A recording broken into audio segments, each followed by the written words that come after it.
espero que estén muy bien. Bienvenidos a Disecando la Medicina. El día de hoy vamos a hablar de microneedling, un procedimiento que se ha vuelto muy popular en la consulta de medicina estética. Para hablar de microneedling tenemos que hablar de mesoterapia o intradermoterapia, que como ya vimos en el episodio 3, es la administración de microdosis a nivel intradérmico lo más cercano al lugar de la afección y o al sitio donde se requiera el efecto de él o los principios activos. El microneedling es un tipo de mesoterapia asistida. Este método fue descrito por primera vez en los años 90 por Desmond Fernández. La punción mecánica de la piel rompe la continuidad de la misma, permitiendo así la penetración de cualquier sustancia. Existen muchos estudios acerca de la penetración intradérmica de diferentes fármacos en varios estratos de la piel utilizando las microagujas, y confirman que se aumenta la concentración de fármacos lipofílicos e hidrofílicos, como lo son las macromoléculas, en los estratos que se encuentran por debajo del estrato córneo. Estudios histopatológicos reportan que las agujas delgadas separan las células sin dañarlas. Además, el daño controlado a la piel estimula el mecanismo de autorreparación, dando como resultado un aumento en la síntesis de colágeno, elastina y ácido hialurónico. El microneedling se utiliza para tratar múltiples defectos dermoepidérmicos, como fotoenvejecimiento, rítides, pérdida de elasticidad, cicatrices hipo o hipertróficas, cambios en la pigmentación, telangiectasias, estrías, PF, alopecia y vitiligo. Hablaremos un poco más de cada una de estas indicaciones más adelante. ¿Cuáles son las contraindicaciones? Infecciones locales, herpes simple activo, queloides, trastornos de la coagulación, trastornos del colágeno, dermatitis solar y alguna lesión sugestiva de malignidad. El procedimiento lo debemos realizar bajo estrictas normas de asepsia y antisepsia. Y posterior al tratamiento, es normal que se pueda apreciar un enrojecimiento de la piel, edema, sensibilidad en el área tratada y dependiendo de la profundidad utilizada, puede haber un leve sangrado. Estos efectos secundarios pueden durar de 24 a 48 horas. Posterior al procedimiento es importante aplicar fotoprotección y mencionarle a los pacientes que deben de seguir con una buena higiene del área tratada. ¿Cuáles son los dispositivos más comunes? Bien, al principio utilizaban jeringas y jeringas de insulina, pero era complicado poder ajustar la profundidad a la que se quería llegar. Posteriormente salieron al mercado los dermarollers, que son cilindros con agujas en toda su extensión. De acuerdo al tratamiento se elige la longitud de las agujas y los dermarollers con agujas muy cortas se utilizan a nivel muy superficial, epidermis, y los que tienen las agujas más largas los podemos utilizar para procedimientos que requieran un poco más de profundidad. Los dermarollers penetran en la piel a un ángulo de 45 grados. Los cilindros son intercambiables y son desechables. Y bueno, en la actualidad pues existen los multiinyectores, que en mi opinión es uno de los mejores inventos que puede existir. El dispositivo de multiinyección es un equipo eléctrico que realiza las punciones de forma automática, con un movimiento pulsátil en sentido vertical de las microagujas. La punta de estos dispositivos es desechable. En estos dispositivos podemos elegir entre el número de agujas de la punta, podemos ajustar la profundidad de penetración de las agujas desde 0.25 a 2.5 milímetros y también podemos regular la velocidad a la que deseamos que las agujas penetren en la piel, desde aproximadamente 412 a 700 punciones por minuto.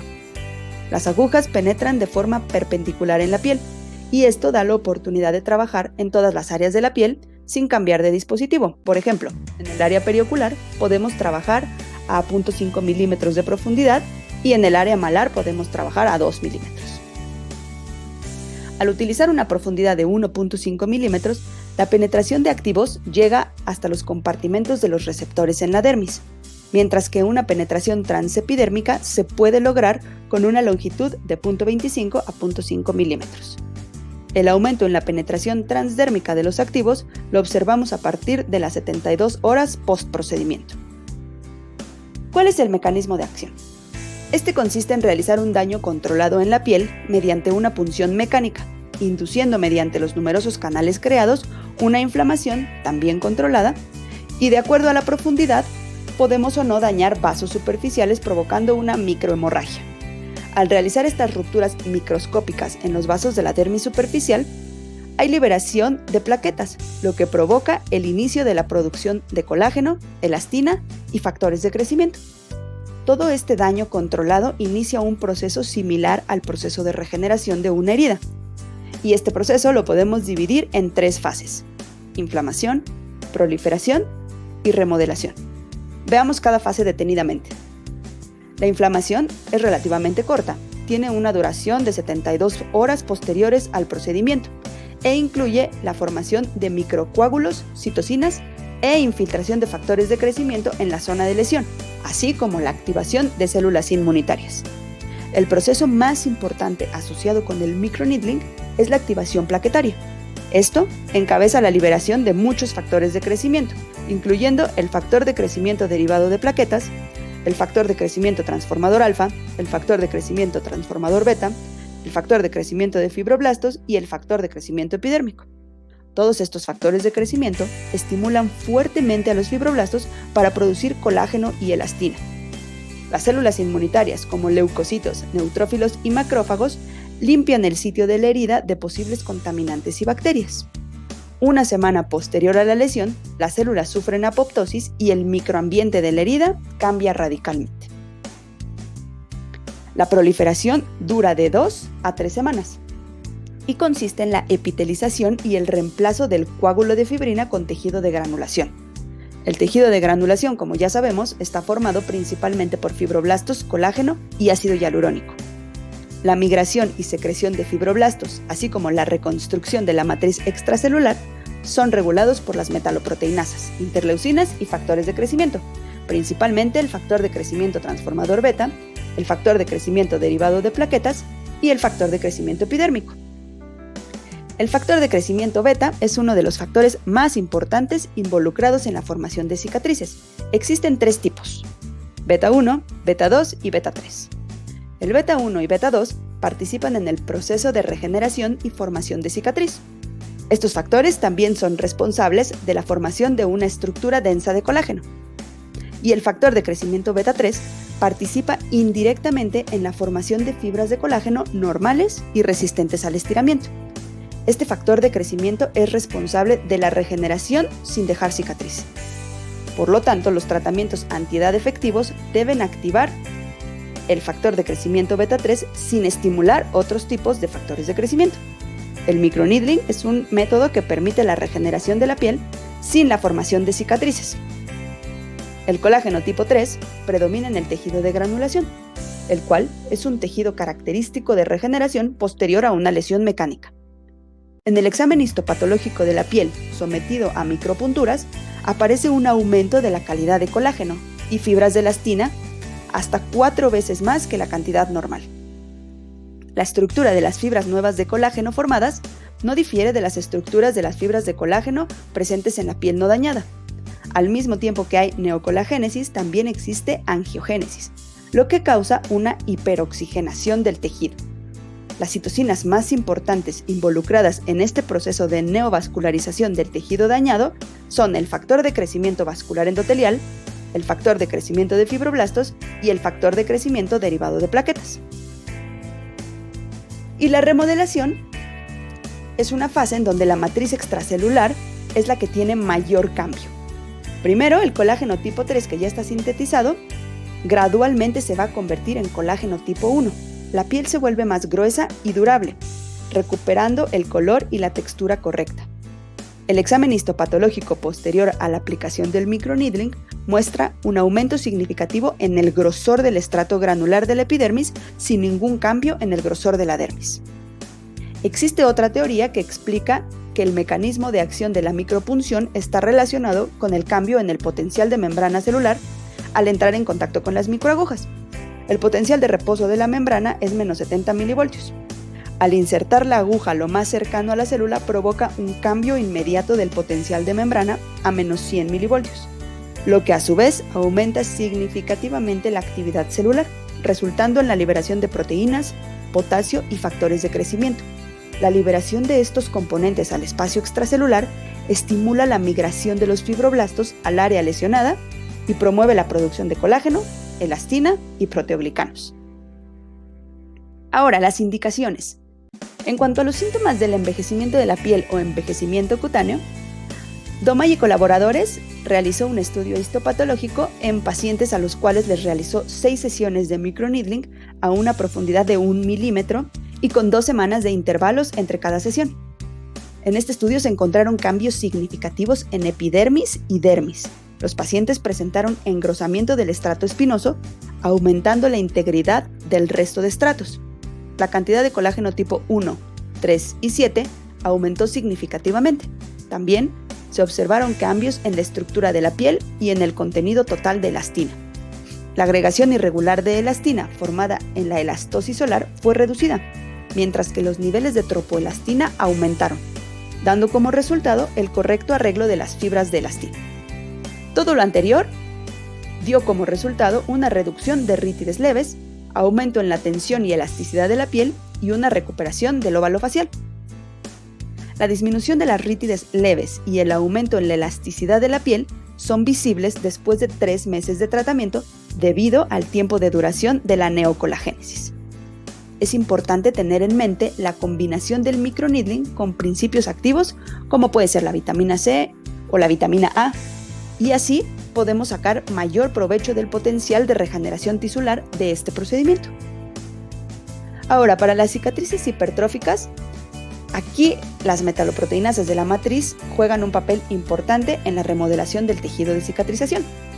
Las metaloproteinasas pertenecen a la familia de enzimas proteolíticas como la colagenasa, enzima involucrada en la degradación de colágeno. Posterior a la aplicación del microneedling en cicatrices, las metaloproteinasas se activan y en consecuencia ocurre una degradación anormal del arreglo de las fibras de colágeno. La degradación del colágeno estimula a los fibroblastos a producir nuevas fibras de procolágeno. Durante la maduración se forma una red. Se ha visto un aumento significativo de la mejoría de cicatrices postacnéicas principalmente después de 3 sesiones de microneedling, teniendo un mejor resultado después de 10 a 20 semanas post-tratamiento. En el estudio histopatológico se muestra un engrosamiento de la epidermis y la cantidad de las proteínas de la matriz extracelular aumenta. Después de 3 meses hay un aumento significativo de colágeno tipo 1, seguido de colágeno tipo 3 y 7.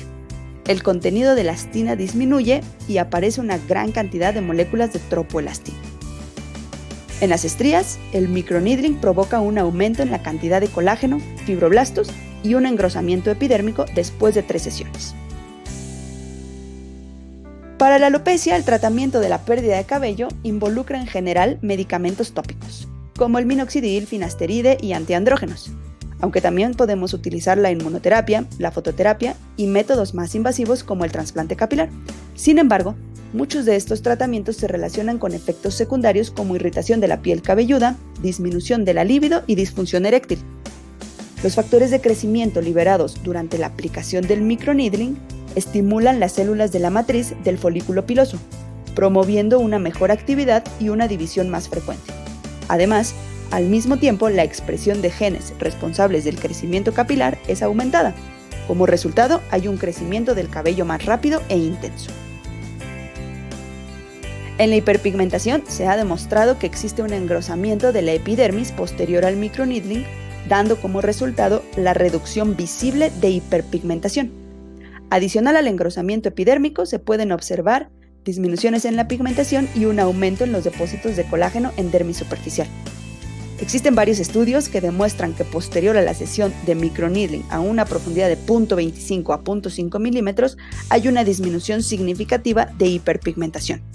Y cuando se combina con la aplicación de ácido tranexámico, esta disminución de hiperpigmentación es mayor.